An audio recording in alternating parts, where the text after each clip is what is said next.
son dövrlər nəsə xilaskar roluna çox olmuşuq.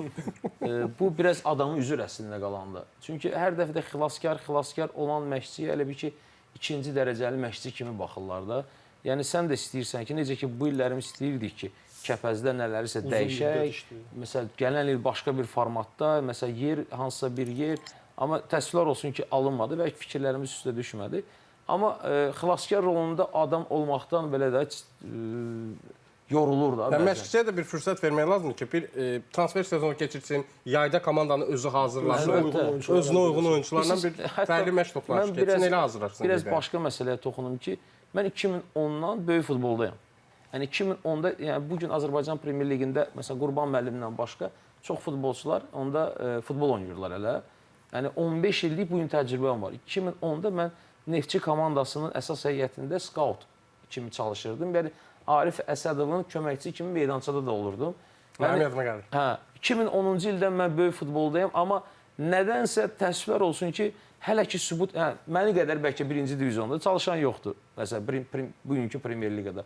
Məni qədər uşaq futbolunda çalışan yoxdur Premyer Liqada məşqçilərdən. Hə, 2 ildir mən baş məşqçi kimi, belə deyim, köməkçi məşqçi kimi də çalışmışam. Bildiyiniz qədər Keşlədə, Qəbələdə, Elmarla bir yerdə. Hətta Keşlədə biz kuboka da götürdük Sənonla bir yerdə. Yəni titulum da var belə baxanda. Amma təəssüflər olsun ki, harca xilaskar.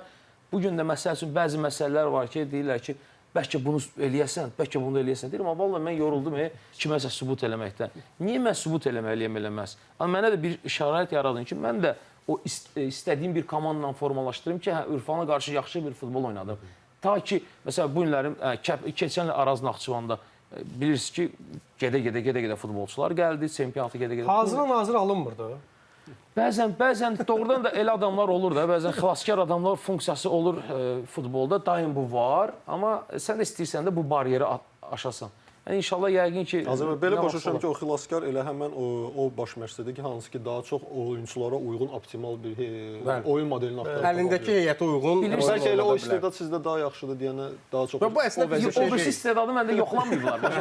Bir də ki, Azərbaycan, bu məsələ siz dünyada da elə məşqçidir. Məsələn, Carlo Ancelotti də tutaq. Elə baş məşqçi. O da elə baş məşqçidir ki, əlindəki heyətə uyğun oynadı. Inzaghi əlindəki uyğunu. Mourinho bəzi məşqçilər məsələn Guardiola zad var ki, onların artıq bilirik ki, yəni nə olursa olsun bir sistemi var. Əslində bu əlindəki heyətə uyğun oyun oynatmaq məncə kifayət qədər yaxşı bir şeydir. Kontenə aid eləməli. Əlbəttə ki, kontenə aid deyil. Konten çox da aid etməli. Bir də ki, Azər müəllim, açığı indi başqa biz heç kim hamının adından danışamayıq. Məhz bizim podkastımızda biz öz adımızdan bizə məncə Azər müəllim o mənada demirəm, əstəğfurullah, səhv başa düşmür. Kifayət qədər özünü məncə sübut eləmiş məşqçidir. Biz burada dəfələrlə Kəpəzin də oyunlarından danışanda sizin gördüyünüz işi açığı yüksək qiymətləndirmişik və doğrudan da düşünürük ki, ölkəmizdə yerli, dəyərli məşqçilər var və onlardan biri də sizsiniz.